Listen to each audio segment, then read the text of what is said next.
A few years after the American Revolution, the French had a revolution, but as we all know, it ended very badly. Now, how could that happen? They wanted the very same things that we did, life and liberty. Well, the difference was a fundamental belief in where our rights and freedoms come from.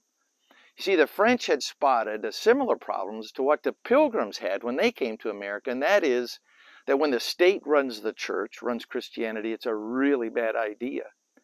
So the Pilgrims had separated themselves from the state church to come to America to form a country based on the idea of freedom of religion. Unfortunately, the French threw the baby out with the bathwater, tried to de-Christianize France and turn it into a secular state. They burned and defaced statues and churches, put to death tens of thousands of people, priests, aristocracy, and even a lot of peasants.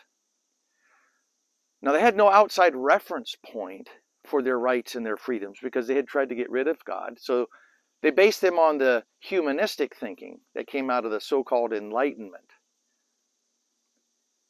They had no outside reference point, no immovable reference point for their rights and freedoms.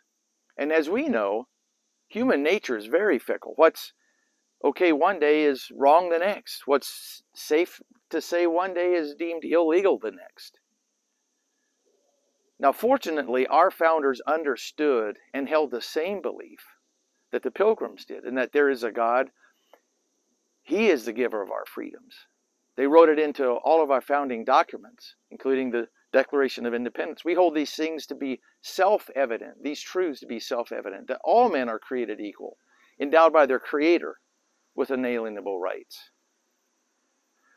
Now, the great thing is, you don't have to be a Christian to enjoy the freedoms that we have in America.